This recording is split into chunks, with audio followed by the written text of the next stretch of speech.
Fala pessoal, tudo bem?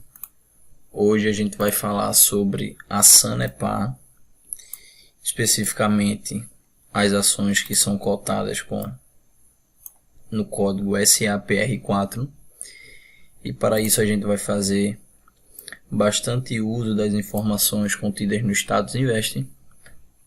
Pois bem, aqui a gente está dando continuidade a uma série de 3 vídeos falando sobre as 3 principais empresas do ramo de saneamento básico no Brasil.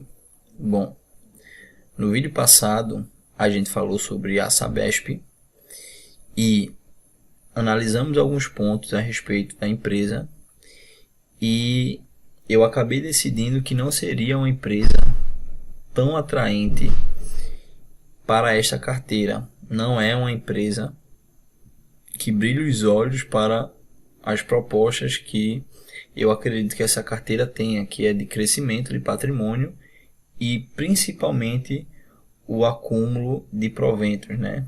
O recebimento de proventos em forma de dividendos. E aqui a gente vê que, bem melhor do que a Sabesp, a Sanepar acumula mais de 8% de dividendos ao longo dos últimos 12 meses. É uma valorização bem tímida e bem acanhada com relação a outras empresas de outros setores, tá? Mesmo que a gente esteja fazendo avaliação entre as empresas do ramo de saneamento, vale destacar que existem outras empresas de outros setores que estão com a valorização bem mais interessante do que a Sanepar.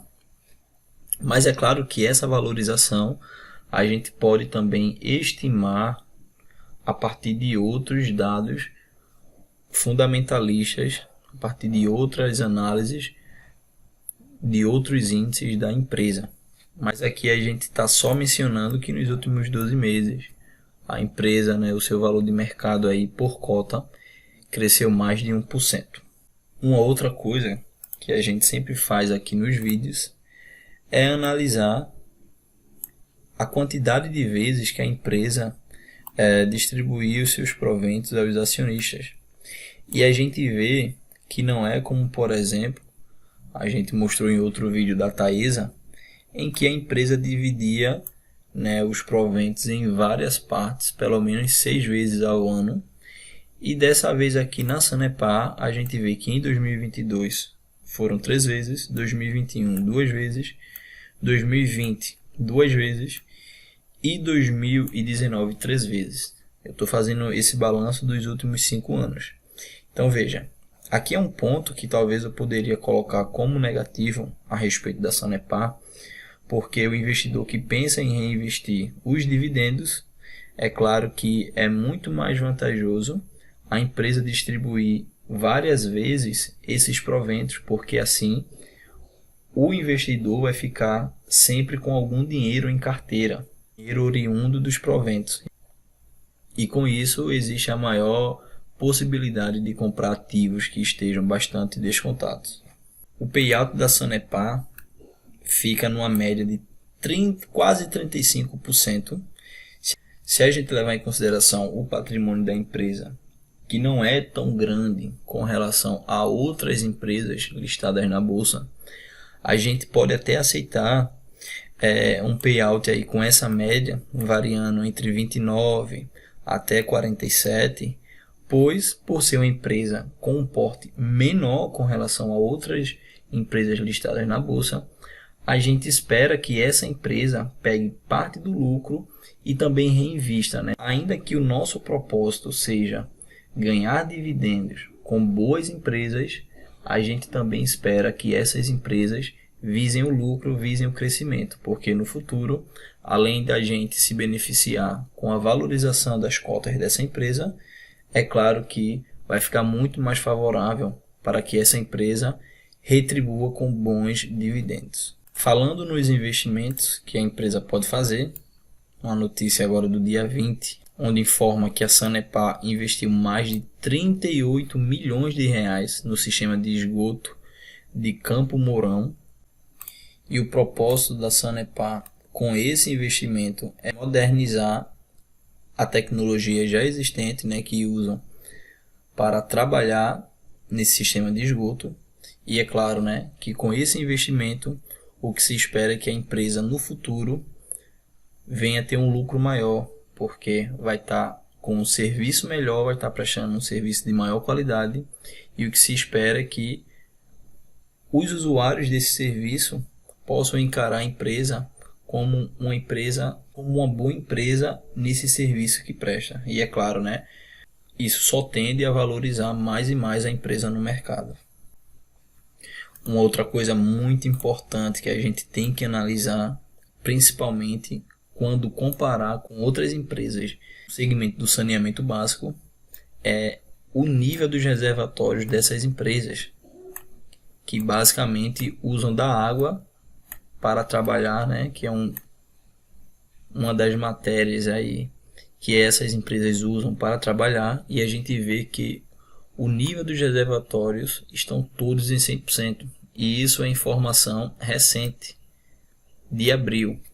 Então, quando se compara com a Sabesp, por exemplo, a gente viu que alguns reservatórios não estavam completamente cheios, inclusive na média ficava na casa dos 80% dos reservatórios. Então, aqui está um ponto também à frente da Sabesp, que é todos os reservatórios da Sanepar estão completamente cheios. Então, com relação à crise hídrica, no momento a Sanepar não tem problema.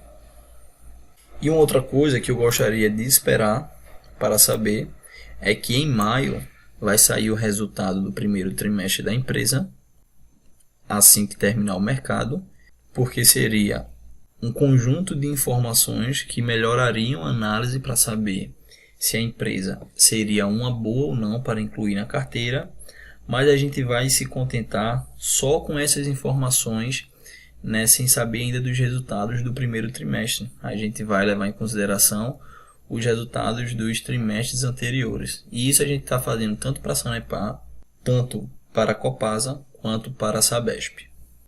Bom, e um outro fato importante é que a negociação das ações dessa empresa na bolsa é de um valor baixíssimo. Então, isso até psicologicamente, para uma pessoa que está iniciando seus investimentos na bolsa de valores, se sente até mais confortável comprando ativos de um valor baixo, como por exemplo é o valor da ação, SAPR4 da Sanepar, que está valendo R$ 3,75. Então isso nos dá até a oportunidade de comprar várias cotas dessa empresa. Então isso foi um vídeo basicamente para apresentar um pouco sobre a Sanepar. É claro que para escolher dentre as empresas, a gente vai levar em consideração esses indicadores, alguns indicadores muito importantes: o PVP, o EV/EBITDA e também o ROI, que é um dos indicadores mais importantes que a gente tem. É claro que não existe o mais importante, né? É um conjunto de indicadores que a gente tem que levar em consideração para fazer análise, como por exemplo o PL, é muito importante também para a gente analisar. Então a gente vai levar em consideração esses indicadores com respeito às empresas entre si, e também botar um dedo assim, um toque mágico dos dividendos com relação a cada empresa.